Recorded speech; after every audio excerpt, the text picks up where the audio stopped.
আসসালামু আলাইকুম রহমতুল্লাহি ওয়া বারাকাতুহু।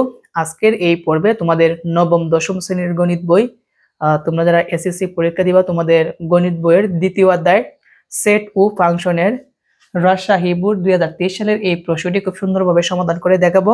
এর আগে তোমাদেরকে আমি তোমাদের ঢাকা বোর্ড 2023 সালের প্রশ্নটি সমাধান করে দেখিয়েছি।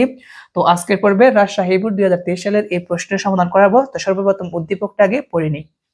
দেখো m সমান x such that x মৌলিক সংখ্যা এবং x less than or equal 6। আরেকটা সেট হচ্ছে n সমান 2 4 6। আবার এইদিকে আরেকটা আছে r সমান x, y such that x belongs to m, y belongs to n এবং y equal to 2x। তো এই জায়গার মধ্যে তিনটা সেট দেওয়া আছে, এটাকে অন্বয় বলা হয়। তো দুইটা সেট আছে আর এখানে একটা অন্বয় আছে। তো প্রথম প্রশ্ন বলছে কি, দেখাও যে m ও n সেট দ্বয় পরস্পর নিশ্চিত সেট নয়। আচ্ছা, নিশ্চিত সেট নয় এর কথাটার মানে কি?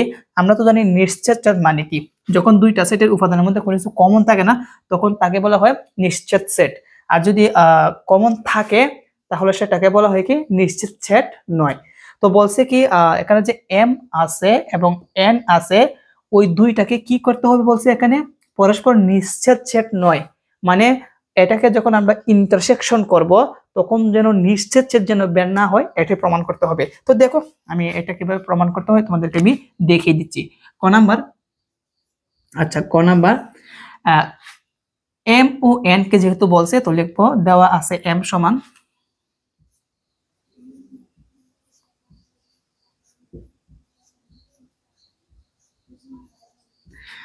দেওয়া আছে m সমান x such that x মৌলিক সংখ্যা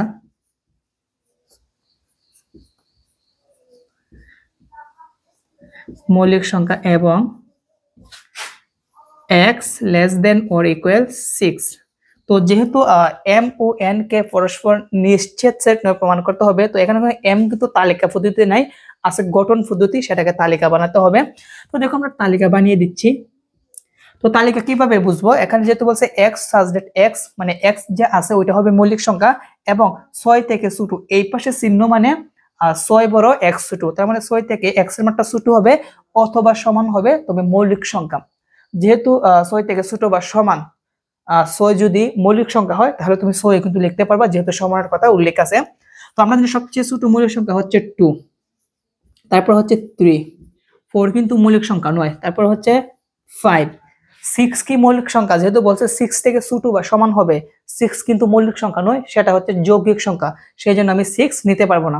6 এর পরে মৌলিক সংখ্যা আছে 7, তুমি কি 7 লিখতে পারবা? পারবা না। কেন? বলেই দিয়েছে 6 থেকে ছোট হবে বা সমান হবে। তো এই হচ্ছে আমাদের m সেটের উপাদান। আর আরেকটা বলছে কি n সমান দেওয়া আছে, লিখবো এবং n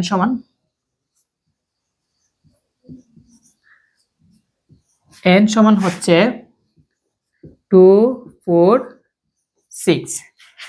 তো কি বলছে সেটাই বুঝতে হবে। তো এই জায়গার মধ্যে কিন্তু বলেই দিয়েছে, আমি মার্কারটা পরিবর্তন করি। আচ্ছা, বলছে কি m ও n সেট দ্বয় পরস্পর নিশ্চিত সেট নয়। তো নিশ্চিত সেট নয় মানে কি?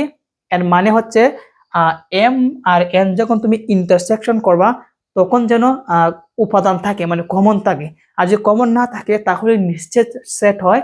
আর বলছে কি নিশ্চিত সেট নয় আমরা প্রমাণ করব। তো দেখো আমি এই জায়গার মধ্যে আগে m আর n এর নিশ্চিত সেট কিভাবে বের করতে হয় এটা আমরা লিখি। অতএব m ইন্টারসেকশনের মাধ্যমে নিশ্চিত সেট বের করতে হয়, সেটা কি নিশ্চিত সেট নাকি নিশ্চিত সেট নয়। n সমান m মানে কি 2 3 5, তো লিখবো 2 3 5 ইন্টারসেকশন, তারপর হচ্ছে n মানে হচ্ছে 2 4 6, তো দিলাম সমান ইন্টারসেকশন মানে কি এই ব্র্যাকেট আর এই ব্র্যাকেটের মধ্যে যা কমন যা মিল আছে তাই ইন্টারসেকশন। কি মিল আছে দেখো তো, 2 আর 2 মিল আছে, আর কিছু মিল নেই। যেহেতু আমাদের এখানে m আর n এ ইন্টারসেকশন করার পর আমাদের উপাদান বের হইছে, তার মানে এটা নিশ্চিত সেট নয়। যদি এখানে উপাদান যদি কোনো কিছু কমন না থাকতো তাহলে আমরা এভাবে লিখতাম অথবা শুধু ব্রেকেট দিয়ে দিতাম, এটাকে বলা হয় নিশ্চিত সেট। আর আমাদের বলছে প্রমাণ করতে হবে, দেখাতে হবে নিশ্চিত সেট নয়।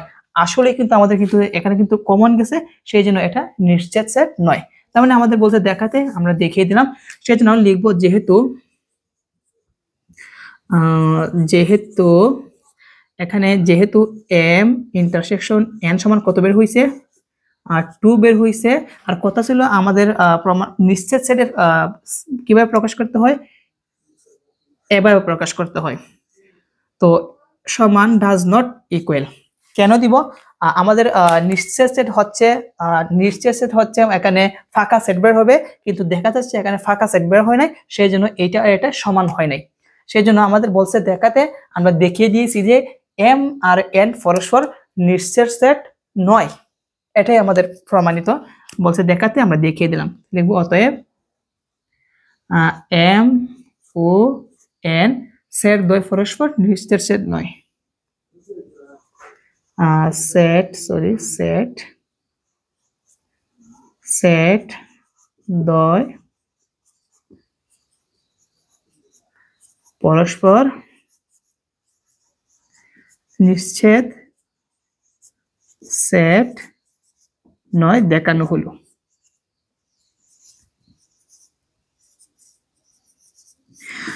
তো তোমাদেরকে এই প্রশ্নটা এভাবে দিতে পারে, মনে করো এখানে উপাদানগুলোর মধ্যে বলছে এম, বলবে যে দেখাও যে বা প্রমাণ করো যে এম ও এন সেট দ্বয় পরস্পর নিশ্চিত সেট, তখন তুমি দেখবা কিন্তু যে এটার মধ্যে কোন ধরনের কিন্তু কমন থাকবে না, তখন তুমি ফাঁকা সেট লিখবা। তখন কিন্তু প্রশ্নে যা চাইছে তখন কিন্তু তোমার উত্তর কিন্তু তাই মিলে যাবে। তখন তুমি লিখে দিবা অতএব এম ও এন পরস্পর নিশ্চিত সেট। এভাবে কিন্তু পরীক্ষার মধ্যে তোমাদের ক প্রশ্নের মধ্যে থাকে। তো আশা করি তোমরা এখানে খ নাম্বার প্রশ্নটা বুঝতে পেরেছো। তো তার পরবর্তী প্রশ্ন হচ্ছে খ নাম্বার, যে দেখাও যে M union N equal to M বাদ এন ইউনিয়ন এন বাদ M union M intersection N, মানে বাম পক্ষ সমান ডান পক্ষ যেন হয়। তো যেহেতু এখানে এম এন এর কথা উল্লেখ আছে, তো আমরা লিখবো দেওয়া আছে এন সমান কত 2 4 6, আর লিখবো ক হতে পাই এম সমান 2 3 5, সেটাকে লিখে নিব। দেখো লিখলাম দেওয়া আছে এন সমান এবং ক হতে পাই এম সমান লিখলাম। তো লেফট হ্যান্ড সাইড মানে বাম পক্ষ বলছে এম ইউনিয়ন এন, তো লিখলাম left hand side M union N সমান। তো দেখো এম মানে আমরা এম এর উপাদানগুলো বসাবো। এম এর উপাদান হচ্ছে 2 3 5, কি আছে ইউনিয়ন দিলাম ইউনিয়ন। তারপর এন, এন এর উপাদানগুলো হচ্ছে 2 4 6, তো লিখলাম 2 4 6 সমান। আচ্ছা ইউনিয়ন মানে কি? ইউনিয়নের বৈশিষ্ট্যটা হচ্ছে তোমার এখানে প্রথম ব্র্যাকেট এবং এইদিকে যে ব্র্যাকেটটা আছে, ওই দুই ব্র্যাকেটের মানগুলোই কিন্তু সবগুলোই কিন্তু লিখতে হবে, মানে সবগুলোই লিখতে হবে ছোট থেকে বড় সাজিয়ে, তবে একাধিক উপাদান থাকলে একটা লিখবা। এটা হচ্ছে ইউনিয়নের বৈশিষ্ট্য। তো দেখো কিভাবে, সবচেয়ে ছোট আছে 2 আর 2 দুইটা আছে, তুমি কি দুইটা লিখবা? না, একটা লিখতে হবে 2। তারপর 3 এই পাশে না কিন্তু তোমাকে লিখতে হবে, 4 আছে এই পাশে না কিন্তু লিখতে হবে, 5 এই পাশে নাই কিন্তু লিখতে হবে, তারপর হচ্ছে 6 এই পাশে আছে ওই পাশে নাই কিন্তু তোমাকে লিখতে হবে। এটাই আমাদের ইউনিয়নের বৈশিষ্ট্য। তো লেফট হ্যান্ড সাইড বের হইছে 2 3 4 5 6, যখন আমরা এখন রাইট হ্যান্ড সাইড মানে ডান পক্ষ করব, তখন কিন্তু আমাদের এই ফলাফলটা কিন্তু বের হতে হবে। তো দেখো আমরা এক এক করে দেখি কিভাবে বের করতে হয়। ওকে, তো দেখো তুমি যে ডান পক্ষ করবা, এখানে সিস্টেমটা কিন্তু বুঝতে হবে।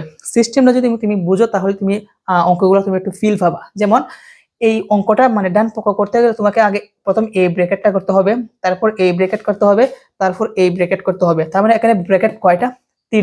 তিনটা ব্র্যাকেটের কাছে আগে করবা, তারপর রাইট হ্যান্ড সাইড সম্পূর্ণ প্রশ্ন লিখতে হবে। তো আমি একটা একটা করে ব্র্যাকেট করি। প্রথম হচ্ছে এম বাদ এন, তো লিখলাম এম বাদ এন সমান এম, মানে আমি এম এর উপাদানগুলো লিখবো। এম সমান হচ্ছে 2 3 5, বাদ চিহ্ন দিলাম, বাদ চিহ্ন। এন, এন মানে হচ্ছে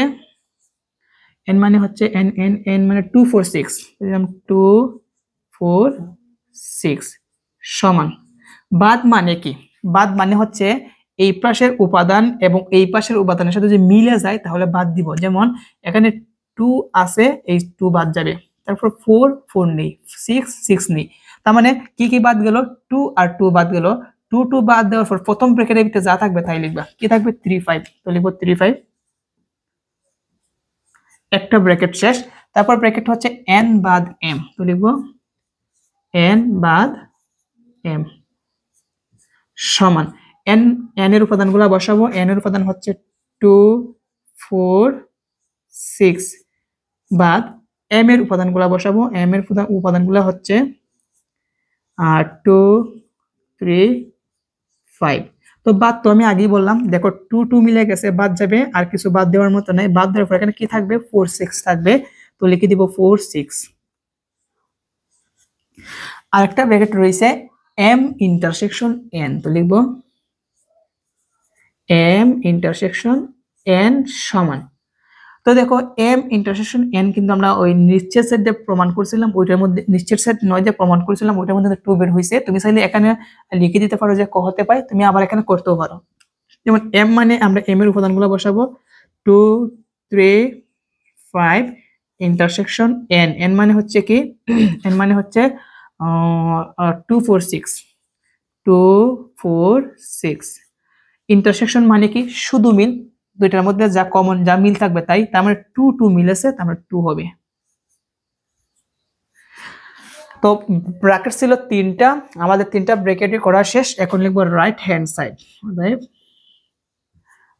right hand side, right hand side কি ছিল? এম বাদ এন ইউনিয়ন, তারপর হচ্ছে এন বাদ M union M intersection N সমান। তো এই ব্র্যাকেটের মান কত বের হয়েছিল? 3 5। তো লিখবো 3 5 কি আছে? ইউনিয়ন দিলাম ইউনিয়ন, এই ব্র্যাকেটের মান বের হয়েছে 4 6। তো লিখবো 4 6 কি আছে? ইউনিয়ন, এই ব্র্যাকেটের মান কত বের হয়েছে? 2। তো লিখবো 2 সমান। কি কথা ছিল? কথা ছিল যে ইউনিয়ন যদি থাকে প্রত্যেকটাই কিন্তু লিখতে হবে, তবে ছোট থেকে বড় সাজিয়ে। যেমন তবে ছোট থেকে বড় কি? 2 আছে, 2 লিখবো আগে, তারপর কি লিখবো? 3, তারপর কি লিখবো? 4, তারপর লিখবো 5, তারপর হচ্ছে 6। এখন দেখো আমাদের বাম পক্ষের মধ্যে কিন্তু বের হয়েছিল 2 3 4 5 6, আর এই জায়গার মধ্যে 2 3 4 5 6। তাহলে বাম পক্ষ যত বের হয়েছে আমাদের ডান পক্ষ কি ততই বের হয়েছে। তার মানে আমরা বলতে পারি বাম পক্ষ সমান ডান পক্ষ, আমরা বলতে পারি। তো লিখবো অতএব বাম পক্ষ সমান ডান পক্ষ বলছে দেখাও যায়, সেই জন্য লিখবো দেখানো হলো।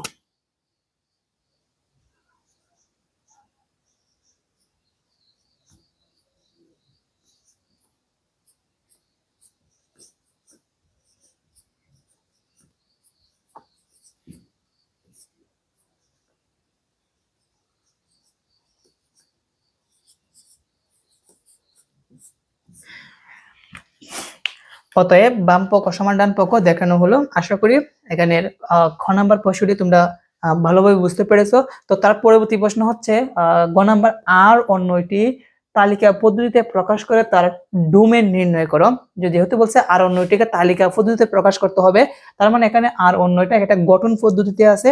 সর্বপ্রথম আমরা তালিকা পদ্ধতিতে প্রকাশ করব, তার আগে লিখবো দেওয়া আছে আর সমান লিখে দিব।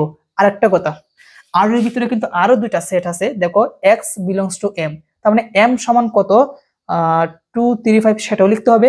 একটা হচ্ছে এখানে n আছে, তার মানে n এর উপাদানগুলো লিখতে হবে। তো এগুলো আমি আগে লিখে দিব যে দেওয়া আছে। লক্ষ্য রাখো গ নাম্বার দেওয়া আছে আর সমান, তারপরে আর এর ভিতরে কি আছে? n আছে, লিখলাম n সমান। এবং যেহেতু m বলছে, এই m কিন্তু আমরা কোর মধ্যে কিন্তু তালিকা পদ্ধতিতে প্রকাশ করেছিলাম, সেই জন্য লিখব ক হতে পাই m সমান। তো এই জায়গার মধ্যে বলছে আর অন্যটিকে তালিকা পদ্ধতিতে প্রকাশ করে তার ডোমেন নির্ণয় করতে হবে। তো ডোমেন আমরা পরে নির্ণয় করব, তার আগে আমাকে যে কাজটি করতে হবে আর অন্যটিকে তালিকা পদ্ধতিতে প্রকাশ করব। তো দেখো কিভাবে আমরা আর অন্যটিকে তালিকা পদ্ধতিতে প্রকাশ করতে পারি। তো লিখবো আর এর বর্ণিত শর্ত হতে পাই। কি লিখবো? আর এর বর্ণিত শর্ত হতে পাই। তো আর এর বর্ণিত শর্ত হতে পাই কোন শর্তটা? দেখো এখানে আর এর ভিতরে এবং এর পরে থাকবে কিন্তু শর্তটা, এবং এর পরে কি আছে? y সমান 2x। তো লিখবো y সমান 2x, y সমান 2x। আর একটা কথা বলি, এই জায়গার মধ্যে কিন্তু y সমান 2x সুন্দরভাবে সাজানো আছে। যদি সাজানো না থাকে, মানে y সমান যদি না থাকে, তাহলে তোমাকে কিন্তু কি করতে হবে, ওয়াই সমান সাজিয়ে নিতে হবে। যেহেতু ওয়াই সমান সাজানো আছে তো আমাদেরকে আর সাজাতে হবে না। তো এখন কি করতে হবে, এখন তোমাদেরকে আমি একটা ক্লু দিয়ে রাখি, সেটা হচ্ছে যদি অন্যের ভিতরে যদি দুইটা সেট থাকে তাহলে তুমি কার্তেশীয় গুণজ বের করবা। আমি আবার বলি, যদি অন্যের ভিতরে যদি দুইটা সেট থাকে তাহলে কি করবা, কার্তেশীয় গুণজ বের করতে হবে। আর যদি অন্যের ভিতরে যদি সেট যদি একটা থাকে তাহলে তোমাকে কি করতে হবে, একটা সারণী বানিয়ে কি করতে হবে, তালিকা পদ্ধতিতে প্রকাশ করতে হবে। তো তুমি চাইলে কিন্তু এখানে যেহেতু দুইটা সেট আছে তুমি কার্তেশীয় গুণজের মাধ্যমে করতে পারো, তুমি চাইলে কি করতে পারো, সারণীর মাধ্যমে করতে পারো। তবে সবচেয়ে সহজ ব্যাপার কি, সেটা হচ্ছে তুমি যদি এটাকে দুইটা সেট থাকে তুমি কার্তেশীয় গুণজের মাধ্যমে করো তাহলে সহজ হবে। তো আমরা এভাবে করব। তো লিখবো অতএব কার কার্তেশীয় গুণজ বের করব, এটার ভিতরে কোন কোন সেট আছে, এম আর এন, তার মানে এম ক্রস এন, এই দুইটার কার্তেশীয় গুণজ বের করব। তো দেখো এম সমান কি ছিল, এম সমান ছিল 2 3 5, তো লিখব 2 3 5 গুণ এন, এন সমান কি ছিল 2 4 6, তো লিখব 2 4 6 সমান। এখন কথা হচ্ছে কার্তেশীয় গুণজ কিভাবে বের করতে হয়, এগুলো তো আমরা যখন অনুশীলনের অঙ্কগুলো করিয়েছিলাম সেখানেই বুঝিয়েছি। তারপরে আমি আবার বলে দিই, 2 দ্বারা এই সবগুলোকে একবার একবার করে লিখবো, 3 দ্বারা এই সবগুলোকে একবার একবার করে লিখবো, 5 দ্বারা এই সবগুলোকে একবার একবার করে লিখবো। ঠিক আছে, তো 2 দ্বারা সবগুলোকে আমি একবার একবার করে লিখি, তবে প্রথম ব্র্যাকেটের ভিতরে কার্তেশীয় গুণজ লিখতে হয়। কি হবে 2, 2, তারপর হবে 2 4, তারপর হবে 2 6, 2 দ্বারা সবগুলোকে লেখা শেষ। এখন 3 দ্বারা সবগুলোকে একবার একবার করে লিখবো, 3 2, 3 4, 3 6, তো 3 দ্বারা সবগুলোকে লেখা শেষ। 5 দ্বারা একবার 2 কে, একবার 4 কে, একবার 6 কে লিখবো, তাহলে হবে 5 2, তারপর হবে 5 4, তারপর কি হবে 5 6। তো দেখো 2 দ্বারা সবগুলোকে একবার করে লিখলাম, 3 দ্বারা সবগুলোকে একবার করে লিখলাম, 5 দ্বারা সবগুলোকে একবার করে লিখলাম, তারপরে প্রথম একটা দ্বিতীয় ব্র্যাকেট, লাস্ট একটা দ্বিতীয় ব্র্যাকেট দিতে হবে। এভাবে কিন্তু কার্তেশীয় গুণজ লিখতে হয়। এখন যেহেতু আর অন্যকে তালিকা পদ্ধতিতে প্রকাশ করব, এখন কোনগুলো তালিকা পদ্ধতি হবে এটা এখন হচ্ছে মুখ্য বিষয়। তো লিখবো অতএব আর সমান, অতএব আর সমান কোনগুলা হবে, এই সবগুলা। এখানে ক্রমজোড় কয়টা বের হয়েছে, একটা ব্র্যাকেটের ভিতরে দুইটা উপাদান থাকে, দুইটা মিলে একটা জোড় হয়, সেজন্য এগুলাকে বলা হয় ক্রমজোড়। একটা দুইটা তিনটা চারটা পাঁচটা 6 7 8 9টা ক্রমজোড় বের হয়েছে। এই 9টার মধ্যে কোনগুলো তালিকা পদ্ধতির মধ্যে থাকবে এটা হচ্ছে আসল বিষয়। তো দেখো কি বলছে, y সমান 2x, এটার মানে কি, এটার মানে হচ্ছে দেখো x এর সাথে 2 কি হিসাবে আছে, গুণ হিসাবে আছে। তার মানে x এর যে উপাদানগুলোকে আমি ধরবো এইটার সাথে 2 দ্বারা গুণ করতে হবে। 2 দ্বারা যদি তুমি গুণ করো, গুণ করার যে মানটা বের হবে সেটা যেন y এর সমান হয়, যেহেতু সমান চিহ্ন আছে। আমি একটু বলতেছি কিভাবে। যেমন এখানে কর্মজোড়ের প্রথমটাকে তুমি x ধরবা, কি ধরবা, x ধরবা, আর দ্বিতীয়টাকে y ধরবা। যেহেতু এই 2 কে তুমি x ধরবা, তার মানে x এর সাথে কি গুণ আছে, 2 গুণ আছে, তার মানে তুমি এটার সাথে 2 গুণ করবা। 2 দুগুণে কত হয় 4, কত চলো গুণ করার পর যেন y এর সমান হয়, এই 2 কিন্তু y, তার মানে এখানে হইছে 4, এখানে হইছে 2, সমান হইছে, হয় নাই। তারপর লক্ষ্য রাখো এটাকে x ধরবা, এটাকে y ধরবা, তার মানে এই x এর সাথে কত গুণ করবা, 2 গুণ করবা, তাহলে কি হয় 2 দুগুণে 4। বলা হয়েছিল গুণ করার পর যেন y এর সমান হয়, দেখো এখানে 4 হইছে, এখানে কিন্তু 4 হইছে, তার মানে 4 এর সমান, তার মানে আমি এটা লিখতে পারবো। তো আমি লিখবো 2, 4। তারপর দেখি আবার পরেরটা, এটা হচ্ছে x, মানে প্রত্যেকটা এখানে ব্র্যাকেটের ভিতরে প্রথমটাকে তুমি x ধরবা, এটার মধ্যে এইটার সাথে তুমি 2 গুণ করতে হবে। তো এই 2 এর সাথে 2 গুণ করো 4 হবে, y এর সমান হয় নাই, 2 গুণ করো 6 হবে, y এর সমান হয় নাই, 2 গুণ করো 6 হবে, কিন্তু y হচ্ছে এখানে কত 4, তারপরে সমান হয় না। 2 গুণ করো কত হবে, 3 দুগুণে কত হয়, 3 দুগুণে 6, কত ছিল 6 গুণ করার পর যেন y এর যে মান আছে ওইটা সমান হয়। তো আমি জানি প্রথমটা x ধরবো, পরেরটাকে y ধরবো, তার মানে x এর মান যে এখানে 3 আছে, 2 গুণ করলে কত হয়, 3 দুগুণে 6, আর y এর মান কত 6, 6 মিলে গেছে, তার মানে আমি এটা লিখতে পারবো। তো লিখবো 3, 6। তারপর দেখি গুণ করো 10 হয়, সমান হয় না, গুণ করো 10 হয়, সমান হবে না, গুণ করো 10 হবে, কিন্তু y এর সমান মানে 6 এর সমান হয় না। তার মানে আর গুণ নিতে পারবো না। এখন একটা দ্বিতীয় ব্র্যাকেট, লাস্টে একটা দ্বিতীয় ব্র্যাকেট। তো তো এই হচ্ছে আমাদের তালিকা পদ্ধতিতে প্রকাশ করা শেষ। এখন কিন্তু ডোমেন নির্ণয় করতে পারবো। তো লিখবো অতএব ডোমেন, আর ডোমেনকে তুমি ডোমেন লিখতে পারো বা সংক্ষেপে ডুম লিখতে পারো। তো আমি লিখলাম ডুম।